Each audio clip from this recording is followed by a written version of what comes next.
Hello friends, I am प्रिया। हम लोग cell के बारे में पढ़ रहे थे। सेल में हम लोगों ने देखा था, सेल में हम लोगों ने प्लाज्मा मेम्ब्रेन, जिसको हम सेल मेम्ब्रेन भी कहते हैं, देखा था। साइटोप्लाज्म देखा था और न्यूक्लियस अब हम देखेंगे।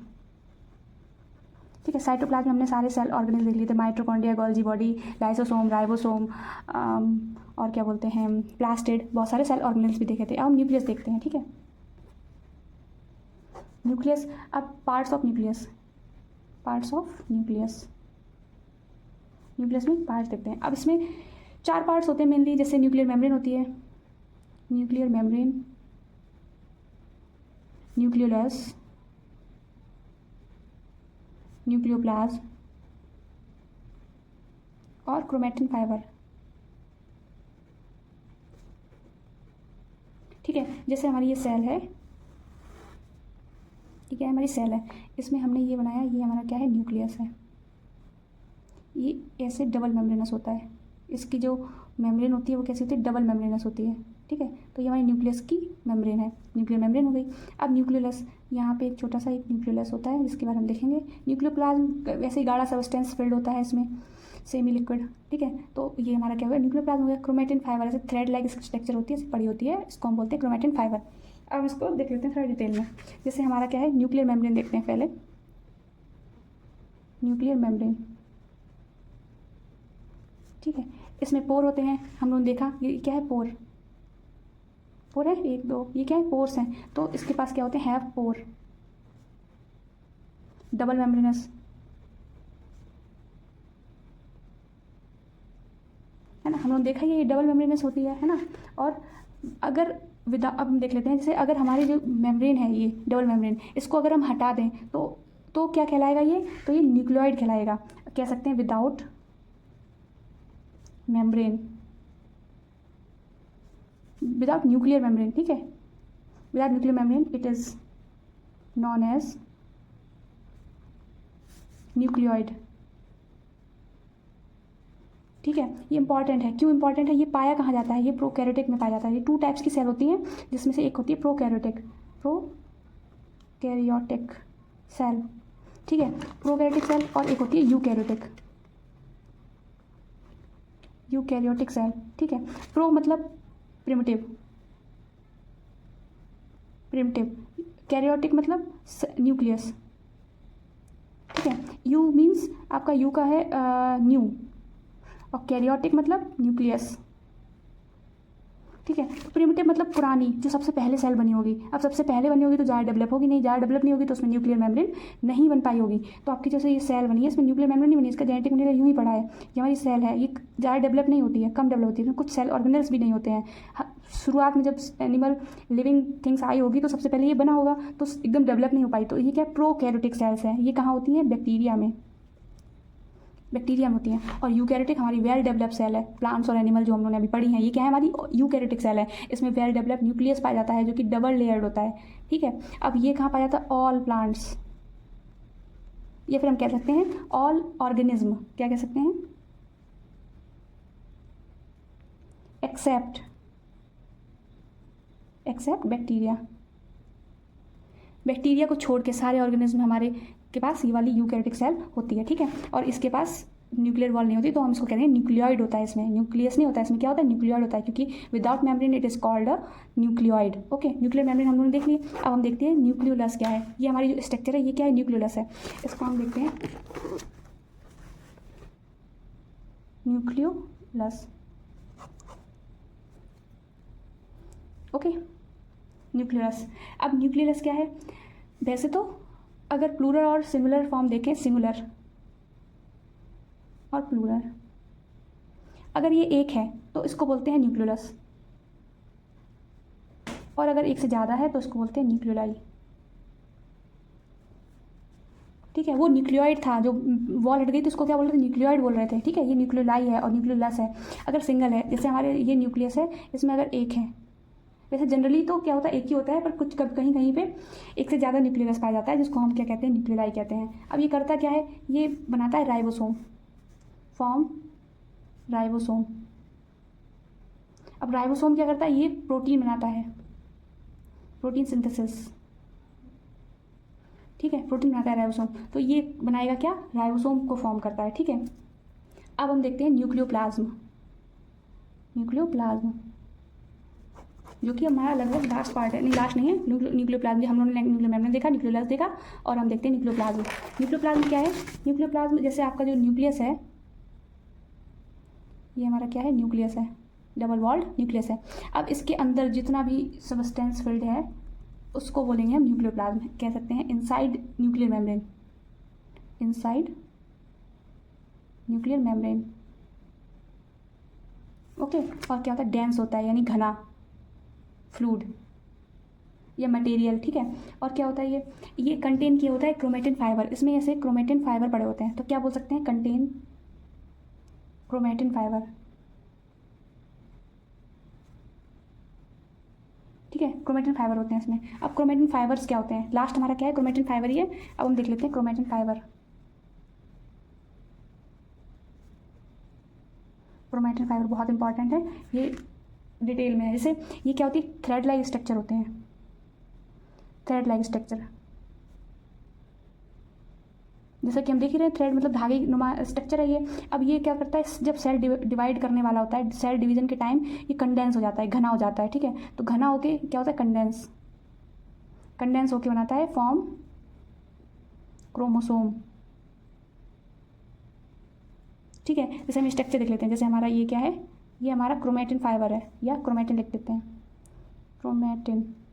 अब सेल डिवीजन जब होगी, सेल डिवीजन यानी एक सेल है, ये जब डिवाइड करेगी, डिवाइड करती है, ग्रोथ होती है, क्या होती है, डिवाइड होती है, ठीक है। तो ग्रोथ के टाइम होती है, और क्या बोलते हैं, जब गैमीट्स बनते हैं तब डिवाइड होती है। जब डिवीजन होता है तो जब डिवीजन के टाइम ये कंडेंस हो जाती है, घनी हो जाती है, और क्या बनाती है, क्रोमोसोम, क्रोमोसोम लाइक स्ट्रक्चर बना लेती है ऐसे, ठीक है। ये क्या हमारे क्रोमोसोम बन गए, जब डिवीजन हो रहा होगा तो ये कंडेंस होकर क्या बनाते हैं, क्रोमोसोम,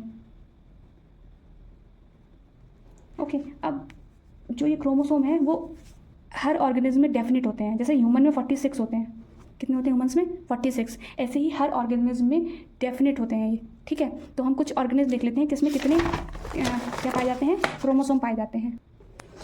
जैसे आपका ह्यूमन है, जैसे कि हमने देखा ह्यूमन के आप पास होते हैं 46, यानी ये पेयर में होते हैं, यानी 23 पेयर, ठीक है। और जैसे एस्कैरिस के पास 2 क्रोमोसोम होते हैं, यानी 1 पेयर, पेयर में होते हैं, जोड़े में होते हैं, ठीक है। और हम देखते हैं पी, जो हम लोग गार्डन पी होती है, गार्डन पी, इसके पास होते हैं 14 क्रोमोसोम, इंपॉर्टेंट है, लर्न कर लेना। और क्या है, सॉरी, ऑनियन, अनियन, अनियन के पास होते हैं 16 यानी 8 पेयर। मेज़ के पास होते हैं 20 यानी 10 pair. Honey bee, honey bee के पास कितने होते हैं 32 यानी 16 पेयर। लॉइन, लॉइन के पास कितने होते हैं 38, कितने पेयर हो गए 19 पेयर। माउस, माउस के पास होते हैं 40 यानी 20 पेयर। वीट, वीट के पास होते हैं आपका 42 यानी 21 पेयर। ह्यूमन, ह्यूमन के पास आपके होते हैं 46, जो हमने पहले लिख लिया था, 23 पेयर होते हैं। पोटैटो, पोटैटो के पास होते हैं 48 यानी 24 पेयर हो गए। चिंपैंजी, चिंपैंजी के पास होते हैं 48, इसके पास भी 48 हैं, ठीक है, कितने पेयर हो गए 24 पेयर। मंकी, ये कुछ आपके बुक्स में दिए गए हैं, 54 यानी 27 पेयर। डॉग 78 पेयर, कितना पेयर हो गया 39 pair. Sugar cane, sugar cane के पास होते हैं 80 यानी 40 पेयर। और क्राइफिश, इसके पास होते हैं 200 यानी 100 पेयर। और कुछ इंसेक्ट होते हैं जिनके पास 1000 से ज़्यादा क्रोमोसोम होते हैं। तो क्या है, क्रोमोसोम नंबर से क्या है, सबके पास क्या है, डेफिनेट है, सबको पता है कि इतना क्रोमोसोम नंबर इतना इतना होता है।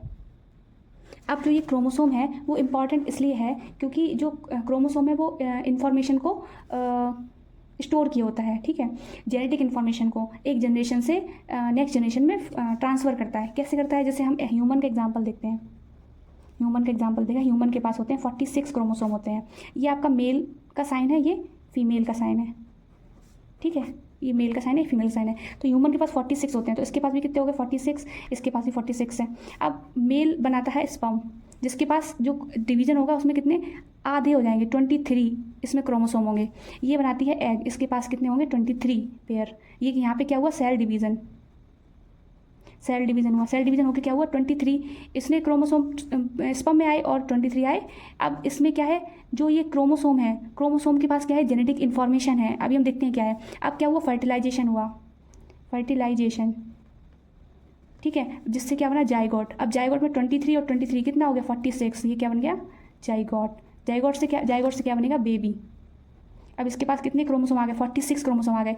अब इसके पास जो क्रोमोसोम थे नेक्स्ट जनरेशन में इस बेबी के पास आ गए। तो क्या है, जो जैसे आंखों का कलर देखते हैं हम लोग, ब्लू है, तो ब्लू कभी कभी बच्चे में आ जाता है। तो वो जो कैसे पहुंच रहा है, तो वो इन्हीं के द्वारा पहुंच रहा है। इसमें कैसे, जैसे हम देखते हैं, जैसे क्रोमोसोम है, ये क्या किए होते हैं, कैरी किए होते हैं इन्फॉर्मेशन कैरी, मतलब कोई इन्फॉर्मेशन के पास होता है। जैसे फॉर एग्जांपल हम देख लेते हैं, हाइट देख लो या आंखों का कलर देखा, आंखों का ब्लैक हो सकता है, हम लोगों ने ब्लैक देखा है, ब्लू भी देखा है, ठीक है, ब्राउन देखा है। तो ये क्या आंखों का कलर है, तो आंखों का कलर कैसा होना है, तो ये इन्फॉर्मेशन किसके पास है, क्रोमोसोम्स के पास होती है। किसके रूप में होती है, जीन के रूप में। किसके रूप में होती है, जीन के रूप में। और जीन किससे बने होते हैं, डीएनए से बने होते हैं, ठीक है, किससे बने होते हैं, डीएनए से।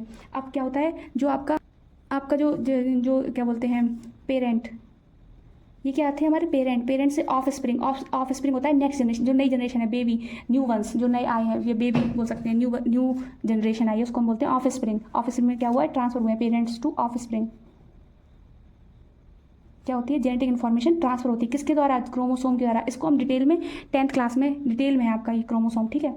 तब इसके हम स्ट्रक्चर थोड़ी सी देख लेते हैं। जैसे हमारा न्यूक्लियस है, यहाँ देख लेते हैं, ये हमारा क्या है, न्यूक्लियस, इसके पास सारी इन्फॉर्मेशन।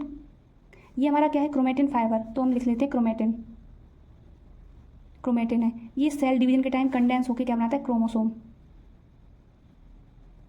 ये इसने बना लिया क्रोमोसोम, जो कि किससे बने होते हैं, डीएनए से। किससे बने होते हैं, डीएनए से। अब जो ये क्रोमोसोम है, इनके पास क्या होता है, जैसे ये क्रोमोसोम है, ठीक है, जैसे ये क्रोमोसोम है, अब ये इसके पास स्पेसिफिक सीक्वेंस है इतने में, तो ये क्या है, जीन। जैसे माना इसमें एक कोड है आई कलर का कोड है, तो ये कौन सा कोड क्या है, जीन है। कौन सा जीन है इसके पास, आई कलर का जीन है। क्या बोलेंगे, आई कलर का इसके पास क्या जीन है। और जीन किससे बने होते हैं, डीएनए से। ये क्या हमारा डीएनए, ये पूरा क्या बना हुआ है, डीएनए, ठीक है। डीएनए से जीन, जीन से क्रोमोसोम, और क्रोमोसोम से फिर chromatin. Okay, you get it. अब हम देखते हैं, ये हमारे इसलिए इंपॉर्टेंट है, ये इसी जीन के द्वारा हमारे जो करेक्टर्स हैं वो एक जनरेशन से सेकंड जनरेशन में या ऑफ स्प्रिंग में क्या होते हैं, ट्रांसफर होते हैं। अब देखते हैं हम प्लांट एंड एनिमल सेल्स के बारे में देख लेते हैं। प्लांट एंड एनिमल सेल हम लोगों ने पूरा पढ़ा है, प्लांट और एनिमल सेल हम लोग पूरा देखते हुए आए हैं। अब हम कुछ कॉमन थिंग्स देखते हैं। जैसे प्लाज्मा मेम्ब्रेन दोनों में होती है, प्लाज्मा मेम्ब्रेन दोनों में होती है, प्लांट सेल में भी होती है और एनिमल सेल में भी होती है, ठीक है। कुछ बेसिक करेक्टर्स क्या होते हैं, सिमिलर्स होते हैं, ठीक है। जैसे आपका साइटोप्लाज्म दोनों में होता है, न्यूक्लियस दोनों में होता है, एंडोप्लाज्मिक रेटिकुलम दोनों में है, गोल्जी एपरेटस दोनों में है। उसमें गोल्जी बॉडी कहते हैं, उसमें क्या कहते हैं, डिक्टियोसोम कह रहे हैं लेकिन गोल्जी एपरेटस दोनों में माइटोकॉन्ड्रिया, राइबोसोम, ये कुछ सेल ऑर्गेनेल्स हैं, वो क्या है, दोनों में है, ओके। लेकिन इसके बावजूद भी कुछ क्या है, डिफरेंसेस भी होते हैं। तो हम कुछ डिफरेंसेस देख लेते हैं। ये लिखते हैं प्लांट, या लिखते हैं animal cell, plant cell,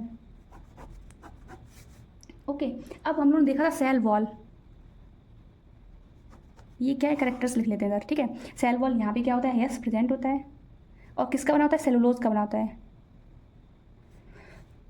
plant cell में नहीं होता, नो, नहीं प्रेजेंट होता। हम देखा था ये हमारी सेल है, सेल के पास ये एक्स्ट्रा सेल वॉल थी, वो किस में थी, सिर्फ प्लांट में थी, एनिमल में नहीं थी, ठीक है। तो अब नेक्स्ट क्या है, सेंट्रोसोम, ठीक है। ये क्या होता है, सेल डिवीजन के टाइम आपका अपीयर होता है। इसमें क्या है, सेंट्रोसोम प्लांट सेल में नहीं था, एनिमल सेल में प्रेजेंट था, ओके। अब हम देखते हैं क्या, वैक्यूल, इसमें क्या था, लार्ज था, प्लांट सेल में हमने देखा था लार्ज था, बहुत बड़ा सा वैक्यूल था, है ना, लार्ज, एकदम बड़ा सा। अब ये बड़ा क्यों था, क्योंकि ये सिक्रीशन में हेल्पफुल होता है, एक्सक्रीशन में हेल्पफुल होता है प्लांट में। लेकिन एनिमल में क्या था, ये स्मॉल, टेम्परेरी होता है, 1 या 2 होंगे छोटे छोटे, ठीक है, ऐसा एक बड़ा सा नहीं होता, ठीक है। अब देखते हैं प्लास्टिड, जो कि आपका किस्म होता है प्लांट सेल में, जिसमें हमने देखे थे 3 टाइप के प्लास्टिड देखे थे, क्लोरोप्लास्ट, क्रोमोप्लास्ट और ल्यूकोप्लास्ट देखे थे। इसमें नहीं होते हैं, इसमें आपका प्लास्टिड प्लांट्स एनिमल सेल में नहीं प्रेजेंट होते हैं। लास्ट वन हम देखते हैं साइटोप्लाज्म कैसा होता है। यहाँ पे डेंस नहीं होता प्लांट सेल में, क्योंकि वैक्यूल होता है, तो किनारे किनारे किनारे किनारे के जो साइटोप्लाज्म है, हमारी ये सेल है, किनारे किनारे डेंस होता है। साइटोप्लाज्म क्या हो गया, किनारे किनारे डेंस हो गया, तो डेंस नहीं होता यहाँ पे। और मोस्टली पेरीफेरी होता है, पेरीफेरी मतलब किनारे होता है। इसमें क्या होता है, डेंस होता है, डेंस यानी घना साइटोप्लाज्म होता है, और पूरे सेल में फैला होता है, डेंस और पूरे सेल में फिल्ड होता है। तो ये हमने क्या देखे, एनिमल सेल और प्लांट सेल में हमने डिफरेंसेस देखे, जिसमें कि 5 आपके करेक्टर्स हैं, सेल वॉल और सेल वॉल और प्लास्टिड, वैक्यूल, ये आपके प्लांट में होते हैं। वैक्यूल जो कि लार्ज होता है, लेकिन एनिमल सेल में स्मॉल होता है। तो ये हमारे क्या हो गए, प्लांट एंड एनिमल सेल का डिफरेंसेस हो गए। अब हम आगे देखते हैं प्रोटोप्लाज्म क्या है। प्रोटोप्लाज्म देख लेते हैं, एक नया वर्ड आया है प्रोटोप्लाज्म। प्रोटोप्लाज्म आपका, जैसे हमारी ये सेल है, ठीक है, इसमें क्या है, साइटोप्लाज्म है। न्यूक्लियस को हटा के बोल रहे थे हम लोग साइटोप्लाज्म, है ना, न्यूक्लियस निकाल दो तब ये क्या है, साइटोप्लाज्म। लेकिन प्रोटोप्लाज्म कब बोलेंगे, nucleus plus cytoplasm equal to protoplasm, मतलब न्यूक्लियस भी इंक्लूड है इसमें प्रोटोप्लाज्म में। अगर हम प्रोटोप्लाज्म बोल रहे हैं तो मतलब प्लाज्मा मेम्ब्रेन के अंदर का जितना भी मटेरियल है, इंक्लूडिंग न्यूक्लियस, तो वो क्या हम क्या उसको कहेंगे, प्रोटोप्लाज्म कहेंगे, ठीक है। लिविंग सबस्टेंस एंड ऑर्गेनिज्म, इसको क्या बोलते हैं, लिविंग सबस्टेंस। लिविंग मतलब लिविंग सबस्टेंस है ये इन एन ऑर्गेनिज्म, जो कि सेल के अंदर होता है। अब ये होता कैसा है, ट्रांसलूसेंट होता है, फ्लूइड, कलरलेस होता है, कलरलेस या फिर ग्रेइश होगा, ब्राउनिश होगा, लाइट, ठीक है, इस टाइप का होता है, ग्रेइश, ब्राउनिश, ठीक है। इसमें इसका जो केमिकल कंपोजिशन होता है वो कैसा होता है, थोड़ा डिफिकल्ट होता है, क्योंकि डिफरेंट सेल्स में ये वेरी करता है, कुछ थोड़ा सा ज़्यादा नहीं, थोड़ा थोड़ा वेरी करता है अलग अलग सेल में, इसलिए ये कॉम्प्लेक्स होता है। हम नहीं कह सकते कि फिर भी कुछ कॉमन एलिमेंट्स होते हैं, जैसे कार्बन जो सब में होते हैं, कार्बन है, hydrogen, oxygen, sulphur, iron, phosphorus, ये क्या है, सब में same, are the same in all cell, ठीक है। ये कंपोजिशन अब क्या, ये जो एलिमेंट्स हैं वो स्पेसिफिक कंपाउंड के रूप में होते हैं। ये एलिमेंट्स जो आपके हैं कंपाउंड बनाते हैं, कंपाउंड के रूप में होते हैं। जैसे कौन कौन से compound, water, protein, carbohydrate, fat and minerals, ठीक है। ये डिफरेंट क्या है आपके स्पेसिफिक क्या है, कंपाउंड बन गए हैं। ये आपके क्या है, एलिमेंट से क्या बन जाते हैं, कंपाउंड के रूप में होते हैं। ये हमारा क्या है, प्रोटोप्लाज्म हो गया। तो हम लोगों ने जाना जो प्रोटोप्लाज्म है, प्रोटोप्लाज्म जो है वो क्या है, टोटल लिविंग सबस्टेंस है, क्या है, इसे लिखते हैं total living substance of a cell, okay. मतलब क्या इंक्लूड करके, cytoplasm and the nucleus, okay. तो हमारा जैसे ये सेल है, इसमें क्या है, ये साइटोप्लाज्म है, और ये हमारा बीच में क्या है, न्यूक्लियस है, और ये सेल ऑर्गेनल्स हैं। तो ये सेल मेम्ब्रेन जो है आपकी, प्लाज्मा मेम्ब्रेन है, इसके अंदर जितना भी मटेरियल है इंक्लूडिंग सेल, ठीक है, साइटोप्लाज्म और सेल, ये सब इंक्लूड करके इसको बोलते हैं हम प्रोटोप्लाज्म, ओके। अब हम देखते हैं, जो हम लोगों ने सेल पढ़ी, हमारी सेल कंप्लीट हो गई है। अब हम लोग थोड़ा सेल को अगर डिफाइन करें तो कैसे करेंगे, क्योंकि हम लोगों ने सेल पूरी पढ़ ली है। तो ये क्या है, एक बेसिक स्ट्रक्चर है, बेसिक स्ट्रक्चर किसकी बेसिक स्ट्रक्चर है, लिविंग ऑर्गेनिज्म की। कोई भी लिविंग ऑर्गेनिज्म होगा उसकी बेसिक स्ट्रक्चर होगी, ठीक है। तो क्या है, building blocks of living organism. Building blocks मतलब कोई बिल्डिंग बनेगी तो छोटे छोटे ब्लॉक्स हैं बिल्डिंग, जैसे हमारा शरीर है वो क्या है, एक बिल्डिंग की तरह है, तो छोटे छोटे ब्लॉक्स से मिलकर बना है। तो क्या है, second building blocks of living organism. Okay, इसमें क्या होता है, एक लिविंग सबस्टेंस होता है, लिविंग सबस्टेंस जिसको हम कहते हैं प्रोटोप्लाज्म। तो ये प्रोटोप्लाज्म से बना होता है, ठीक है। सेल किससे बनी होती है, प्रोटोप्लाज्म होता है उसमें, ठीक है। और ये किससे एनक्लोज होता है, प्लाज्मा मेम्ब्रेन से घिरा होता है, सॉरी सेल मेम्ब्रेन से घिरा होता है। ये क्या है, आपकी सेल मेम्ब्रेन है। ये प्रोटोप्लाज्म में किससे कवर्ड रहता है, सेल मेम्ब्रेन से कवर्ड रहता है। तो हम कह सकते हैं एनक्लोज बाय सेल मेम्ब्रेन, ठीक है। इसमें लिविंग सबस्टेंस होता है जिसको हम प्रोटोप्लाज्म कहते हैं, जो कि प्लाज्मा मेम्ब्रेन से क्या होता है, घिरा होता है, ठीक है। और इसमें एडिशनल एक वॉल होती है जिसको हम सेल वॉल कहते हैं। क्या कहते हैं, सेल वॉल, जो कि ओनली इन प्लांट्स में होती है, ओनली इन प्लांट्स, ठीक है। और ये पूरा सेल है। अब इसमें हमने न्यूक्लियस के बारे में देखा था, न्यूक्लियस होना और न्यूक्लियस नहीं होना, ठीक है। क्या हो सकता है, न्यूक्लियस क्या होता है, न्यूक्लियस प्रेजेंट हो सकता है या फिर न्यूक्लियस अपसेंट हो सकता है। तो न्यूक्लियस प्रेजेंट और अपसेंट, न्यूक्लियर मेम्ब्रेन प्रेजेंट हो सकती है या फिर न्यूक्लियर मेम्ब्रेन एब्सेंट हो सकती है, ठीक है। अगर प्रेजेंट है न्यूक्लियर मेम्ब्रेन, जो आपकी न्यूक्लियर मेम्ब्रेन बनती है ये बीच में, ये मेम्ब्रेन प्रेजेंट है, तो उसके बेस पे हम सेल को दो टाइप में देखते हैं, जो कि हम पहले भी देख चुके हैं, प्रोकैरियोटिक एंड यूकैरियोटिक। क्या देखा था हम लोगों ने, प्रोकैरियोटिक एंड यूकैरियोटिक, ठीक है।